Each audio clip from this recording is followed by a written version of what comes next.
Good evening. We bring you the latest in the world of sports. I'm Paolo Del Rosario. We give you the conversations you want to hear from your favorite sports icons and athletes. I'm Boom Gonzalez. Tonight, we'll celebrate the victory of our national football team's under-19 squad, and we'll look into what's to come for the Filipinas in the FIFA Women's World Cup. But before that, let's talk about the crazy five-setters that happened last night in the PVL. Buckle up, sports fans. Let's get in the game.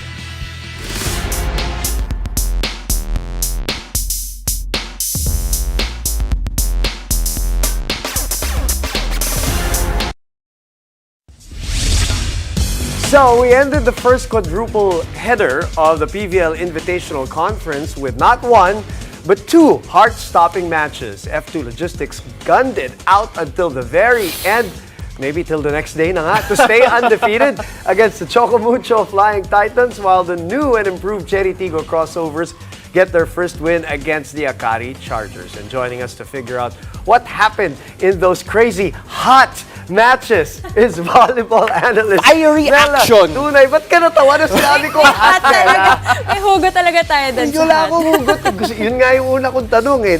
You always have the inside scoop on the PVL. What was the inside scoop on the venue last night? Why was it hot from morning till evening? Let's start with that.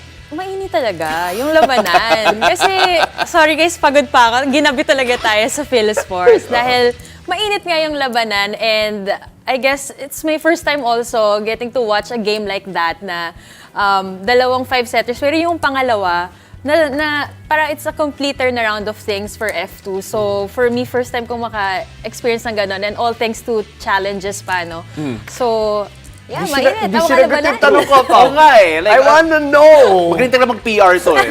But Mela, you mentioned it, yung challenges, very crucial. What does it say about yung coaching staff ng F2? Considering that is probably one of the biggest reasons why bakit sila nanalo. Yesterday, we were actually talking about that sa fan stream, no, na may nagtanong kasi kung gaano ka-sure ka ba kapag crucial parts of the game tapos tatawag ka ng challenge. And Ate Z did mention na kailangan, group effort among the coaches. And I believe it was one of their coaching staff who did insist, and super sure siya, di ba? I just don't know the name, but he was super sure na may net touch sa Choco Mucho. So, I guess, talaga siya, I mean, the players had their highlights of the game, but it was also the coaches. Ganda na labanan ng timeouts yesterday, ng substitutions, kaya ako all out. Salute talaga to both the coaching staff. Yeah, actually. Ang ganda nung 5-set na, nung una, baon na yung yung Choco Mucho. They were down 3. 4-7 was the score, I remember. And, 4-7, F2. And then, humabol. And, Mela, tama ba? They were, what? Was it 11-14? Yung hinabol? Or 13-10? Yung hinabol ng F2 at the end. So, ang ganda, both teams really showing comebacking abilities. Yeah, parang 14-11 yata Yes, yun. right? And there was a parang... match point, tama. The camera was pointed at the bench players of Choco Mucho, and parang they were all cheering, isa na lang. I don't know why I had this feeling. Nakita ko yun si Micah. Shucks, parang wait lang Kasi kinakabahan ako sa ganun. Pag hindi pa tapos may parang nag-claim na agad. Nakita ko yun. Kasi na-experience ko na rin yung mga ganyan. Claim ba yun? Alin? Hindi ba, kine-claim ba yun? Hindi ba parang ina-attract, kini-claim, ina-attract. ganun ba It's the yun? same thing. Of course, if that's your team, you would want to attract as much energy. Right. Pero sabi nga nila, it's not over till it's over, sabi ni Chang Abi sa post niya. So that's that's true. exactly what happened. Alam mo, it's not over till it's over, but then right after the game, si Rondina actually said that there was a silver lining despite that type of loss. And you take a look at it from that lens, from that point of view. Anong silver lining for Choco Mucho from, well, at least watching it? Well, syempre, sabi nga natin, pool of death yung pool B. And if you're gonna lose a game there, that's the best way to lose. Yung 5 sets, tapos lamang na lamang ka sa quotient, hanggang dulo na deuce pa, di ba? So, you gathered as much points. You didn't win the game, pero kung magkatalo talaga sa mga quotient, lalamang etong Choco Mucho over the teams like Petrogas na hindi pa nila nakakalaban, pero si Petrogas kasi natalo na sa Signal. So, you know, medyo maaga pa. Bibilis na yung games this week, pero if it comes down to that, at least may advantage yung Choco Mucho on that end. Pinapakita ngayon na Mela yung net touch na challenge. Ano, Grabe talaga yung challenge na yun. At match point nga. Well, silver lining, how about 28 points for Choco Mucho. Let's talk about the stars. KKD was tremendous with 24. CC Rondina, as we mentioned, with 28. 16 digs and 15 receives. Classic CC Rondina line. Who else stood out? Talk about those two first, Mel, and then who else stood out for Well, for me kasi expected na this game na the usual top scorers would be Kiana or si Cici, and if the team really did their scouting, medyo malilimit nila kaya lang the girls talaga were too powerful, and of course credit to the setters also who both did an amazing job really distributing their sets well, kaya yung mga middles nag-shine din yesterday. And I wanted to transition to that note na sabi nga sa Boom, watching Choco Mucho, it wasn't like a CC Rondina show yesterday. It wasn't, you're right. Diba? Parang she only got highlighted na, parang dinala niya na naman yung team kasi 28 points by the end of the game. Pero during the first 3 or 4 sets, before Des came down, before Cherry Nunag came out, for me talaga, the X factors were them. Na parang, yun nga, kasi big thing yun na not all the attention is with CC Rondina, especially going up against a team like F2 na very ironic yung nangyari kahapon na lamang palagi yung Choco Mucho sa kanila in terms of blockings, diba? So that means na naka-scout talaga sila ng maayos, and at the same time, yung atake nila, na-scatter talaga yung blockers ng F2. Panapos na lang. Panapos na lang ang kulang. Pwede to maging podcast sa totoo lang. Just taking a look about all the top points here. Kasi so many players stepped up in that particular matchup. But let's go to the other 5 sets. Cherry Tigo against Akari Chargers. Cherry Tigo getting an important win in terms of yung development nila, especially with all the young players there. What did you make of that game?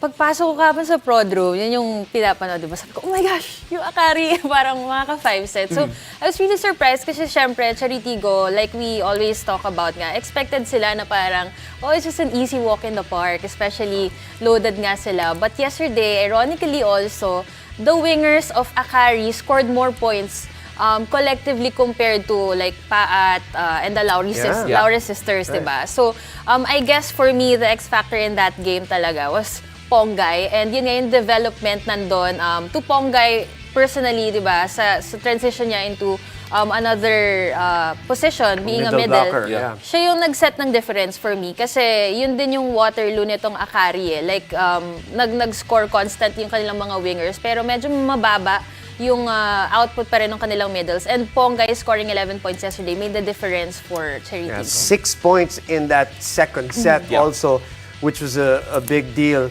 Kami ni Jamie, we did that game and we were already joking at the start. We really thought it was a 5-setter. I had a feeling it was a 5-setter. Maybe because it was a Faith and Aya game. That's one thing. Alam mo, we only had 5 Faith and Aya showdowns in the UAP dahil nagkaiklian na nga ng COVID and all that. Siguro dito mas marami tayong makukuha in the pros. But you also talked about the others. Elisoyod was also big. Bang Pineda was big. What do you think? Sabi mo, important game in their development, but this is also important to keep in step dahil sa short tournament natin. Akari, anong nagkukulang pa sa mata mo, Mela? Well, I did mention na yung middles nila kasi ngayon talaga sa PVL, okay, loaded mga teams ng mga wingers Actually, even yung mga bench players pag hinatak mo, 'di ba? Yung middles na lang talaga yung kulang kasi I also wanted to highlight Bang Pineda dahil in terms of attacking, ang dami niyang na-dig talaga yesterday and naka-counter sila. Kaya kung makikita niyo sa stat sheets, yung attempt and successful points na nakuha ng Akari in attack, sobrang dikit lang sa powerhouse na Cherry Tigo. So I think kailangan lang talaga ng mas discarded within the game and magagawa lang nila yon if their middles are really getting more experience. Mga ganon. Yan! Wait lang dyan! Well, writing's on the wall. But, Mela, we can't keep you here for too long, unfortunately. But for those who want to naman see... natin. She needs to get her rest, okay? But then you can catch her in the Filipinas Live, in the fan streams especially, where unfiltered si Mela mentioned. Mela, maraming salamat. Really Thank you appreciate so much, guys. So, after the break, we'll shift over to football to talk about the Filipinas who cracked the lineup for the FIFA Women's World Cup. Stay tuned. You're watching the game.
Welcome back to the game. Now we are days away from witnessing the historic debut of our women's national football team in the FIFA Women's World Cup.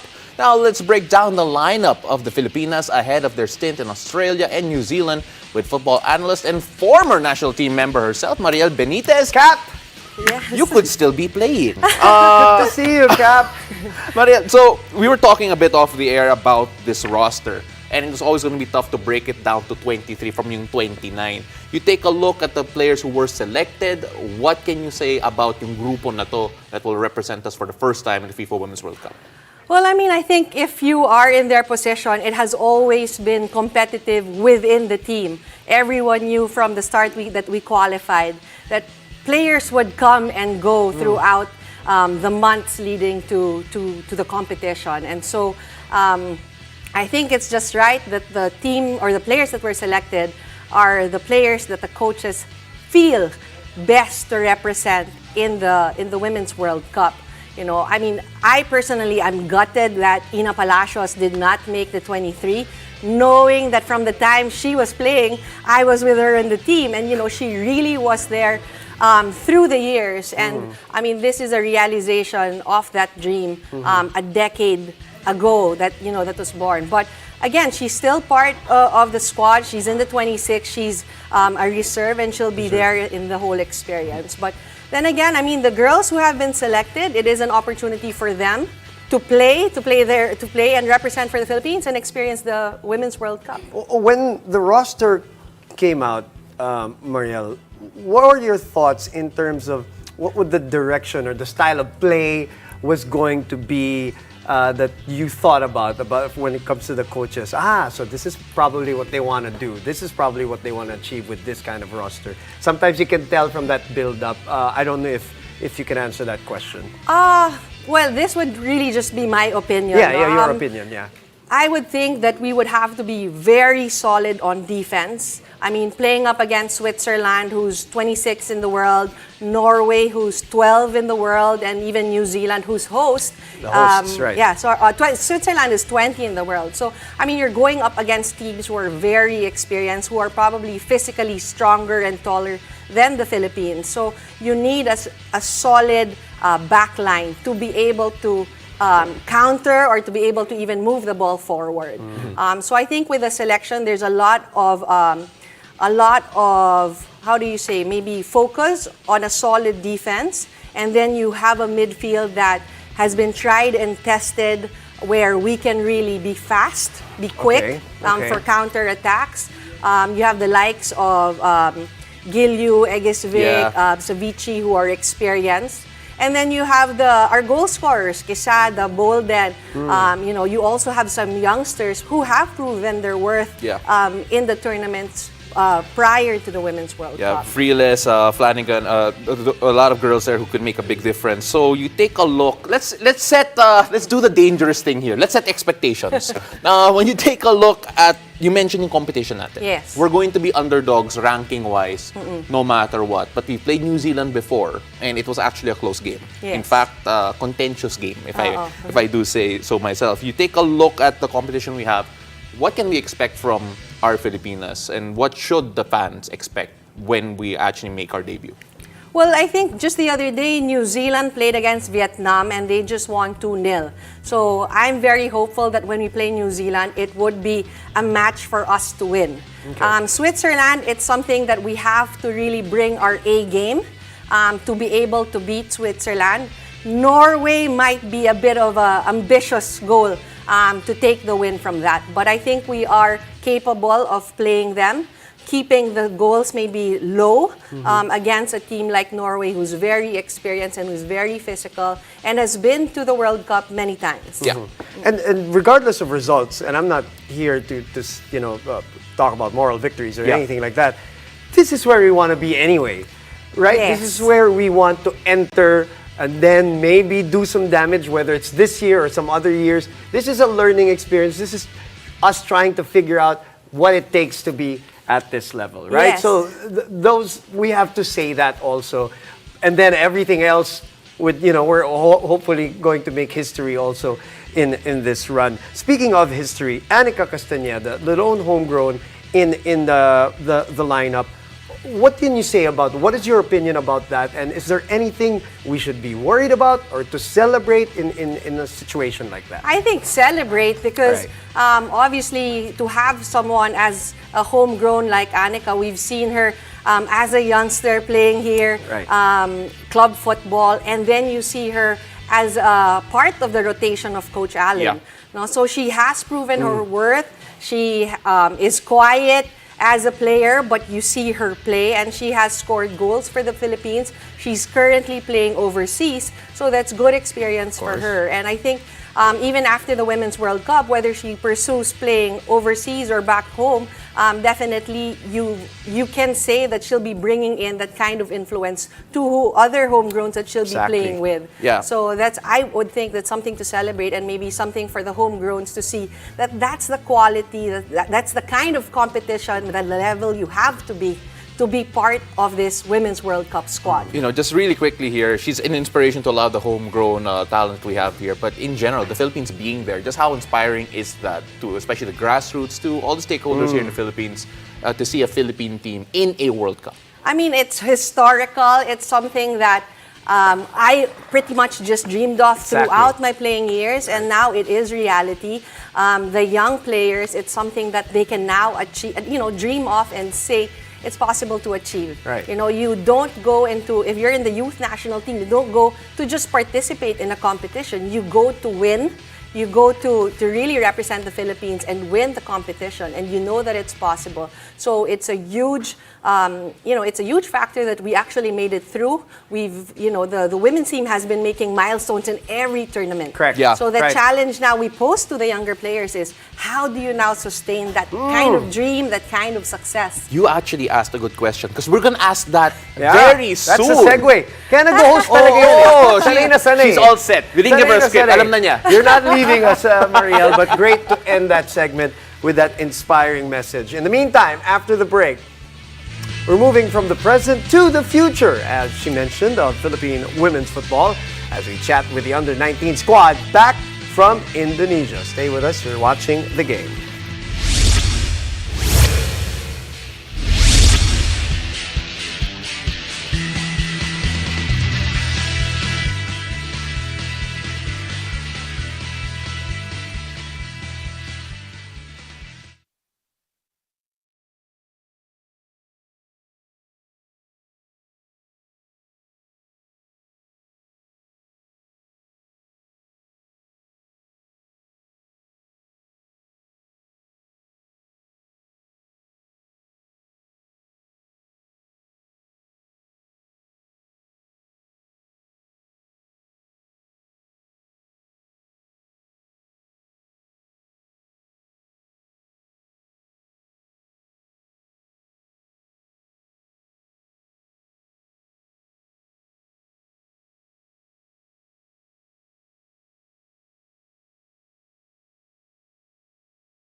Welcome back to the game. We've talked about the Filipinas set to debut on the FIFA World Cup stage. Now we're joined by the next generation of Pinay athletes following in their footsteps.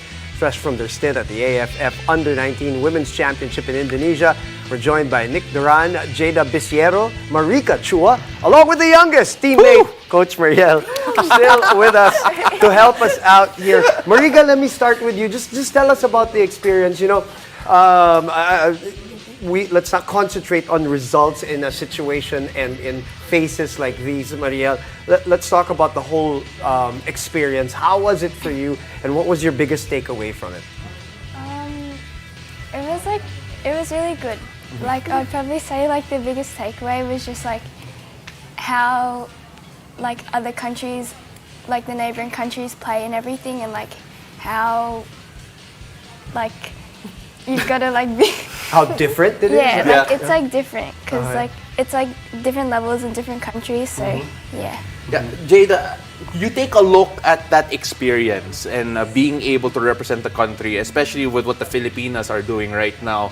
How does it feel being part of yung sistema na to, this youth program, this pipeline to be able to develop and of course having to learn what steps you need to take going forward? I feel like what I got most is that it's a privilege, especially since we all tried out. We're all coming from different schools, different provinces. I think it's really a privilege that we're in this spot and we have a chance to make it to the youth and to represent and to also be behind them. It's though like though we had many struggles, I feel like it's a stepping stone that we are able to play like this and able to learn from our seniors. Nick, what is some of the learnings from the struggles from the experience? I know. The learnings were like how we handle the pressure. Okay. And especially for me because it was my first time. Yeah. Yeah. And I don't know, because I was just Coach Joyce told me that I was just recommended to the national team, and I want Coach Let that I want to earn the trust of Coach Let of introducing me to the national team, and I hope I didn't disappoint her at that. So, Mariel, did she? No, I mean, Nick was part of the FEU team that played in the UAP and that was the recent champions. Yeah. And for her to have her first international game, hindi siya halata. So she really played out. And even the girls, we told them that, you know, you can't ask anything more from them, even from a loss against Myanmar. We led them 1-0 at the half and kind of just gave, you know, they scored 2 against us in the second half. But you can really see that the girls gave everything, left everything on the pitch. So unfortunately, it resulted to a loss. But I think there's a lot of learnings and takeaways from there. And hopefully that from their experience, they continue to build on what they experienced and what they learned in the tournament. Marika, I gotta ask highlights of the whole experience for you, and what are you looking forward to in the coming months and the next experiences for you? I'm definitely like looking forward to like putting what I learned in this tournament into like just like when I play my regular games back home and everything. Yeah, so let's see. And we want to see that development too. And of course, really quickly right before we go, they mentioned that it's a privilege representing the Philippines. It was your first time. Can you tell us how it felt actually playing with the Philippine shirt on? It was so surreal because I just got the message Friday night. Friday night, I was like, someone like just asked me like, are you flying back to Manila already? I was like, I don't know, I'll be back by June 25th because that was the date Coach Let gave us to go back to the dorm. And I was like, I don't know. It's like, why would I go back that early? They were like, because Coach Joyce mentioned your name during the huddle. And I was like, Coach Joyce, I didn't receive any email, any message or anything. So biglaan, you were surprised. Yeah. It was like, and Saturday midnight, I got the email from TFF. Yeah. And I was like, is this real? I was like that. And Coach Joyce, I reached out to Coach Joyce, and Coach Joyce like talked to me. She's like, okay, give me your number and what province you are now, and PFF will book you a ticket, and that's it. I flew to Manila Wednesday. Wow, okay. Nick, that I did not expect that. But you know what? We'll get more into that at a later date. But girls, again, thank you for representing the Thank you so Philippines. much. And we can't wait to see what's up next for you. Yeah, Thank we're, you. we're looking forward for more for the three of you and the rest of the team, Maria. It's good to see you again. Thank you very much for Thanks being for here. having us. Thank you. Well, thank you very much for joining us tonight. I'm Boom Gonzalez. And I'm Paolo De Rosario. This has been The Game.